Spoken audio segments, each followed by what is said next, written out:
حضرت ابو بکر نے 17 وقت کی نماز پڑھائی،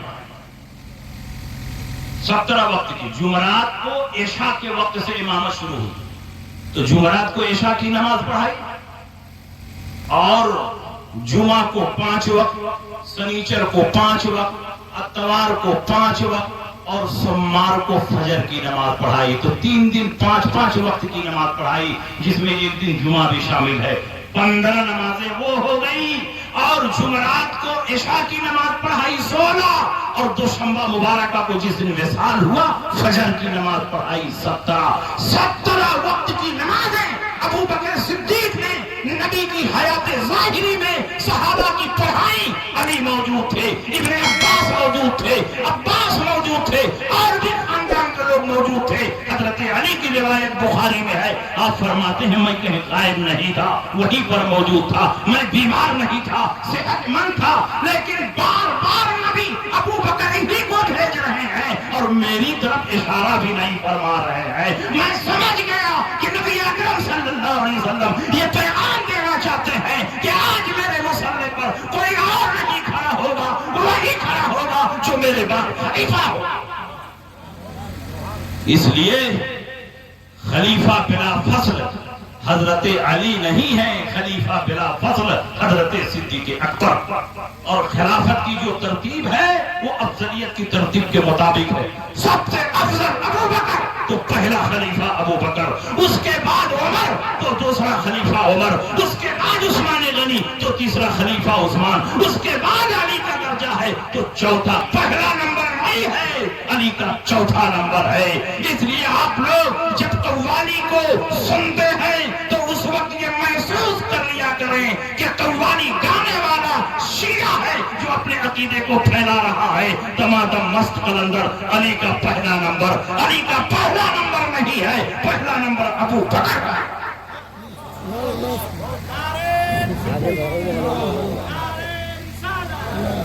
اور سنیے، جب نبی اکرم صلی اللہ علیہ وسلم ہجرت فرما کر مدینہ منورہ تشریف لے گئے تو مسجد قباء کی بنیاد پڑی۔ اس کے بعد اللہ کے نبی جب مدینہ کے اندر داخل ہوئے، مدینہ سے 3 کلومیٹر پہلے قباء پہلی مسجد آپ نے وہاں بنائی۔ اس کے بعد جب مدینہ منورہ میں داخل ہوئے تو مدینہ منورہ کی پہلی مسجد مسجد نبوی شریف۔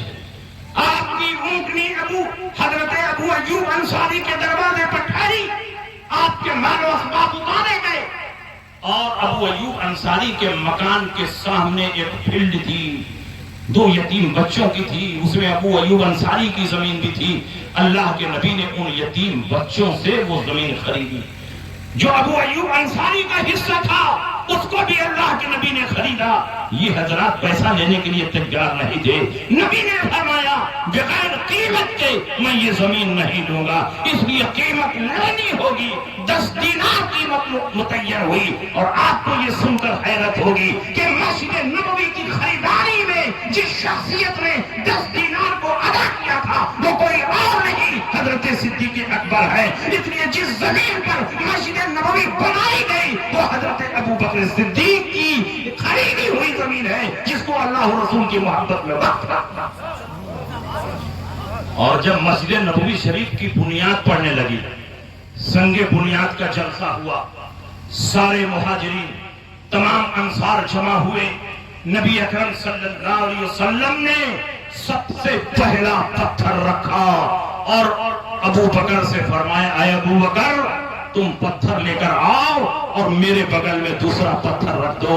ابو بکر آئے، انہوں نے دوسرا پتھر رکھا، پھر عمر سے فرمایا اے عمر تم تیسرا پتھر لے کر آؤ، ابو بکر کے بغل میں رکھ دو۔ انہوں نے ابو بکر کے بغل میں رکھ دیا۔ پھر حضرت عثمان غنی سے فرمایا تم چوتھا پتھر لے کر آؤ اور عمر کے بغل میں رکھ دو، انہوں نے رکھ دیا۔ نبی کے بعد پہلا پتھر ابو بکر نے رکھا، دوسرا پتھر عمر نے رکھا، تیسرا پتھر عثمان غنی نے رکھا۔ یہ اشارہ ہے کہ نبی کے بعد پہلا خلیفہ ابو بکر ہے، دوسرا عمر ہے اور تیسرا عثمان غنی۔ اس لیے جو اپنے آپ کو سنی کہتے ہیں وہ اپنے آپ کو مسلک اہل سنت پر قائم رکھیں، اور اہل سنت کا اجماعی کا فیصلہ ہے کہ نبی اکرم صلی اللہ علیہ وسلم کے بعد خلیفہ بلا فضل حضرت ابو بکر صدیق، اور ابو بکر صدیق کی خلافت پر صحابہ کا اجماع منعقد، اور صحابہ کا اجماع اجماع قطعی ہوتا ہے، جو اس کا منکر ہوگا وہ دائرہ اسلام کے باہر ہوگا۔ اور سنیے، کچھ لوگ من کنت مولا فعلی المولا ہو سے استدلال کرتے ہیں کہ حضرت علی خلیفہ بلا فضل ہے، کیونکہ مقام غدیر میں رسول پاک سید عالم صلی اللہ علیہ وسلم نے حضرت علی کی خلافت کا اعلان کرتے ہوئے فرمایا تھا من کنت مولا فعلی المولا۔ میں کہتا ہوں یہ ان کا دھوکہ ہے، یہ ان کا فریب ہے، یہ ان کا مغالطہ ہے۔ نبی اکرم صلی اللہ علیہ وسلم نے اس حدیث میں حضرت علی کی خلافت اور امامت کا اعلان نہیں کیا ہے، بلکہ حضرت علی کی محبت کا اعلان کیا ہے۔ خلیفہ کہاں سے تم نے خلیفہ کا معنی نکال لیا؟ کہا مولا کا معنی خلیفہ ہے۔ میں نے کہا مولا کا معنی صرف خلیفہ ہی نہیں ہوتا ہے، مولا کے 1 درجن سے زیادہ معنی ہے۔ مولا کا معنی مالک، مولا کا معنی سردار، مولا کا معنی انعام دینے والا، مولا کا معنی جس کو انعام دیا جائے، مولا کا معنی آزاد کرنے والا، مولا کا معنی جس کو آزاد کیا جائے، مولا کا معنی پڑوسی، مولا کا معنی کفیل، مولا کا معنی شریک، مولا کا معنی ضامن، مولا کا معنی داماد، مولا کا معنی تابع، مولا کا معنی چچا، مولا کا معنی بھتیجا، مولا کا معنی بھانجا، اور بھی مولا کے بہت سے معنی ہیں، پڑوسی، دوست، محبوب، معاون، مددگار، کارساز، یہ سارے معنی مولا کے ہیں۔ تو ان تمام معانی کو چھوڑ کر ایک معنی اپنے مطلب کا چن لینا یہ بغاوت ہے، اصول سے یہ دیانت کے خلاف ہے۔ جب تک معنی مشترک کے لیے کوئی قرینہ نہ قائم ہو اس وقت تک کسی معنی کو متعین نہیں کیا جا سکتا۔ مولا کا لفظ مشترک ہے، 1 درجن سے زیادہ معنی آتے ہیں، اس لیے جب تک کوئی قرینہ نہ قائم ہو تم متعین نہیں کر سکتے۔ میں قرینہ پیش کرتا ہوں کہ یہاں مولا کا معنی دوست ہے، مولا کا معنی محبوب ہے۔ وہ قرینہ یہ ہے کہ نبی اکرم صلی اللہ علیہ وسلم نے مقام غدیر میں خطبہ کیا دیا؟ بخاری کی حدیث اٹھا کر دیکھو، خالد ابن ولید نے، برید ابن حصیب نے حضرت علی پر اعتراض کیا، حضرت علی سے اختلاف کیا، اور اختلاف کی وجہ کیا تھی کہ حضرت علی ایک جنگ سے واپس آ رہے تھے اور مال غنیمت لے کر واپس آ رہے تھے۔ مال غنیمت میں کچھ باندیاں تھی اور مال غنیمت کی تقسیم نہیں ہوئی تھی۔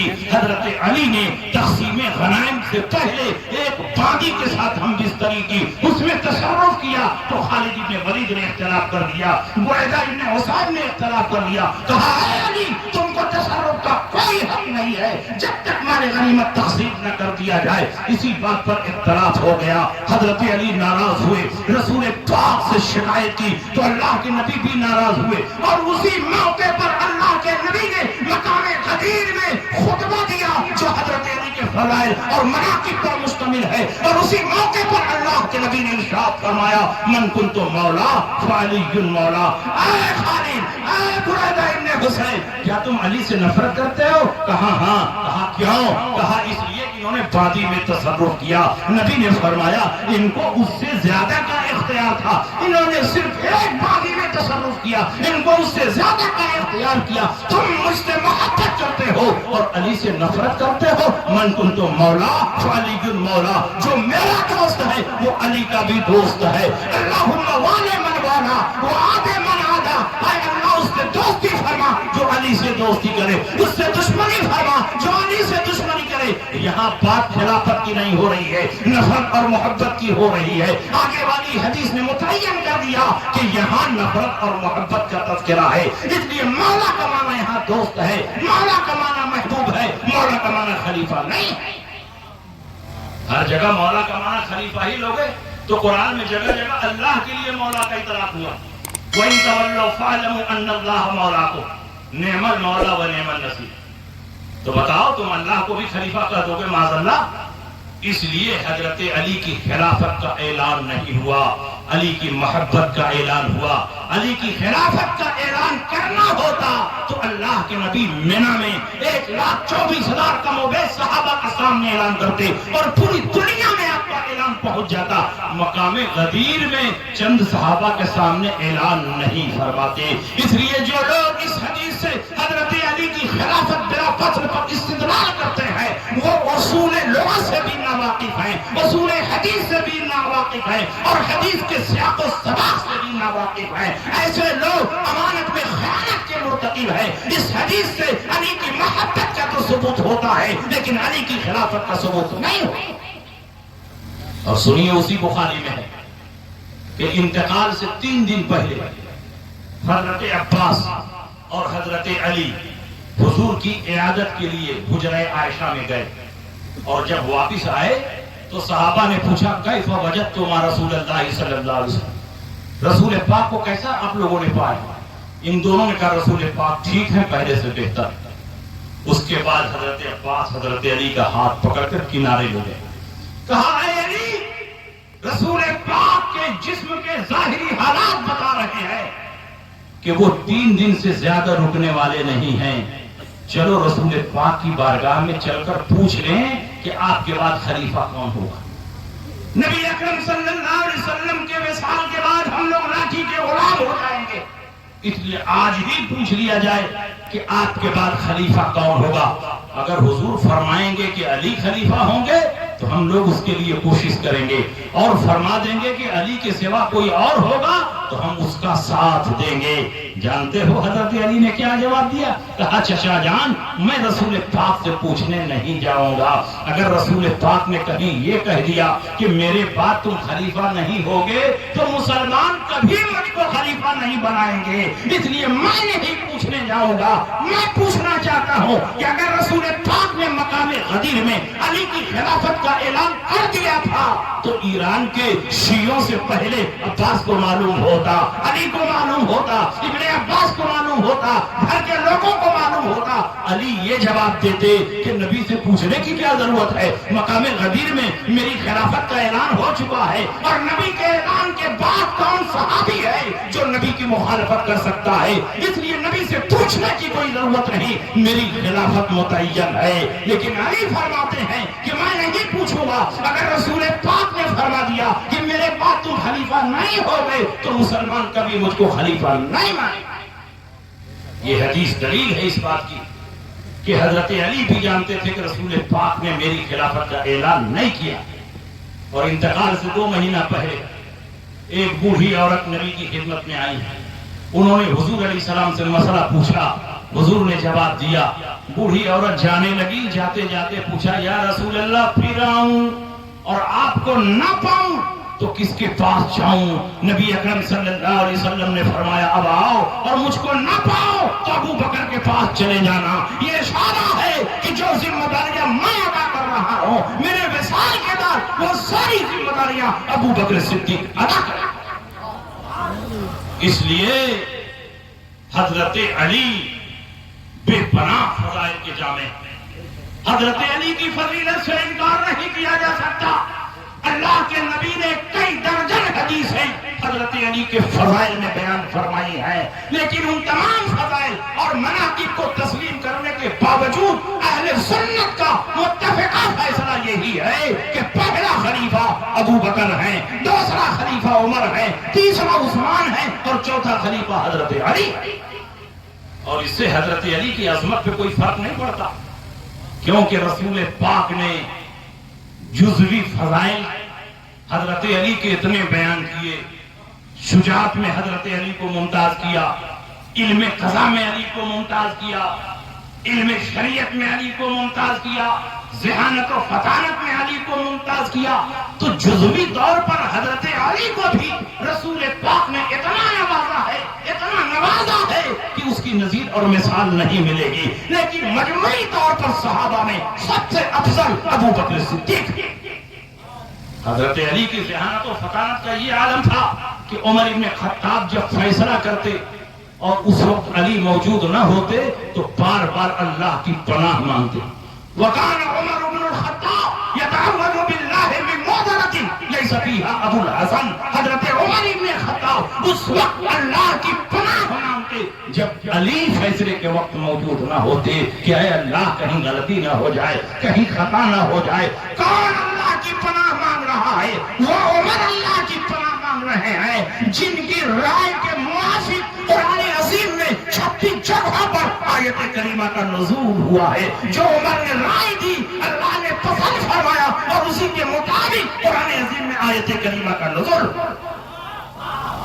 وہ عمر اللہ کی پناہ مانگ رہے ہیں اور کئی موقع پر حضرت علی کی وجہ سے حضرت عمر کو اپنا فیصلہ بدلنا پڑا اور ذہانت و فطانت میں تو حضرت علی کا کوئی جواب ہی نہیں. ایسا پرفیکٹ جواب دیتے تھے کہ صحابہ حیران رہ گئے. اور جواب کیسے کیسے موقع پر سوال ہوتا. ایسے موقع پر عام مفتیوں سے سوال ہو تو جھاڑ کر کے بھگا دے گا. حضرت علی جمعہ کا خطبہ دے رہے ہیں, کسی نے وراثت کا مسئلہ پوچھ لیا, 1 منٹ کے لیے خطبہ روکا اور اس کا جواب عطا فرمایا, خطبہ شروع کر دیا. اس مسئلے کو مسئلہ ممبریہ کہتے ہیں. اس کو میراث کی کتاب میں اٹھا کر پڑھ لیجئے, سراجی میں پڑھ لیجئے. حضرت علی کرم اللہ تعالیٰ وجہہ کریم ایک مرتبہ نماز پڑھانے کے لیے مسجد میں کھڑے ہیں, اقامت ہو چکی ہے. حضرت علی تکبیر تحریمہ کہنے والے ہیں کہ اچانک ایک شخص آگے بڑھا اور اس نے کہا حضور ایک مسئلہ حل کر دی. اور مسئلہ بھی اتنا پیچیدہ تھا کہ سوال کرنے والے نے سوچا کہ اگر حضرت علی نے ڈیٹیل میں جواب دیا تو کئی دن گزر جائے گا, جواب مکمل ہی نہیں ہو پائے. علی کی عادت ہے کہ نماز کو فضیلت کے وقت ہی میں ادا کرتے ہیں, مؤخر کر کے ادا نہیں کرتے. اگر تفصیل سے جواب دیں گے تو نماز مؤخر ہوگی, اور یہ کہیں گے کہ بعد میں آنا تو علی کا یہ چیلنج ٹوٹ جائے گا کہ جب مجھ سے پوچھا گیا فوراً میں نے جواب دیا, کبھی جواب کو مؤخر نہیں. حضرت سعید ابن مسیب کہتے ہیں کہ مدینہ میں کوئی ایسا نہیں ہے جو یہ کہتے کہ جو چاہو پوچھو سوائے علی کے. حضرت عبداللہ ابن مسعود فرماتے ہیں کہ علم شریعت میں علی سے زیادہ جانکار کوئی نہیں ہے. حضرت عائشہ صدیقہ فرماتی ہے کہ کتاب و سنت کا سب سے زیادہ علم مدینہ میں علی کے پاس. یہ حضرت علی کی شان ہے. اس نے پوچھا حضور کون جانور بچہ دیتا ہے, کون جانور انڈا دیتا ہے؟ اس نے سوچا کہ اگر عرب کے جانوروں کی لسٹ بتائیں گے تو کئی دن گزر جائے. حضرت علی کی ذہانت پہ قربان, آپ نے ایسا جواب دیا, 1 منٹ میں جواب دیا. آپ نے فرمایا جس جانور کا کان اندر کی طرف رہتا ہے وہ انڈا دیتا ہے, جس کا کان باہر کی طرف رہتا ہے وہ بچہ دیتا ہے. اللہ اکبر. فوراً نیت باندھ لی. نہ نماز میں دیری ہوئی, نہ جواب کو مؤخر کیا, نہ آپ کا اصول ٹوٹا, نہ شریعت کا اصول ٹوٹا. حضرت علی نے ایسا پرفیکٹ جواب دیا کہ وہ جواب پوری دنیا کے جانوروں پر حاوی. وہ شخص چلا گیا, سوچا کہ علی کے جواب کی تحقیق کی جائے, ریسرچ کی جائے. جنگل جنگل گیا, پربت پربت گیا, دریاؤں میں سفر کیا, قریہ قریہ گیا, شہر شہر گیا. سال بھر کے بعد گھومتا پھرتا حضرت علی باب العلم کی بارگاہ میں پہنچا. کہا حضور آپ نے جو جواب دیا ہے اتنا پرفیکٹ ہے کہ آپ کا جواب کہیں غلط نہیں ہوا. جتنے جانور ایسے ملے کہ جن کا کان اندر ہے وہ انڈا دیتے ہیں اور جن کا باہر ہے وہ بچہ دیتے ہیں. حضرت علی نے فرمایا کہ ایک پہچان اور لے لے, جو جانور چبا کر کھاتے ہیں وہ بچہ دیتے ہیں, جو سالم دانا نکل جاتے ہیں وہ انڈا دیتے ہیں. سال بھر کے لیے اور چلا گیا, سال بھر کے لیے چلا گیا. جنگل جنگل گھومتا رہا, دریا دریا گھومتا رہا, پہاڑوں پربتوں کا چکر لگاتا رہا کہ کہیں ان کا جواب غلط ہو جائے. سال بھر کے بعد پلٹ کر آیا, حضور آپ نے جو جواب دیا ہے وہ جواب بالکل پرفیکٹ ہے, کہیں وہ جواب غلط نہیں ملا.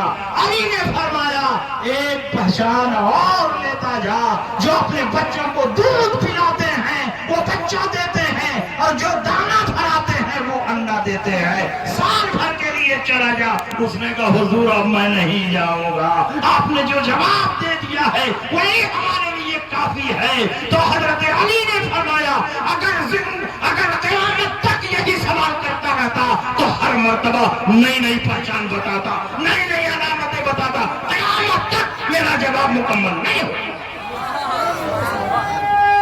تکبیر, نعرہ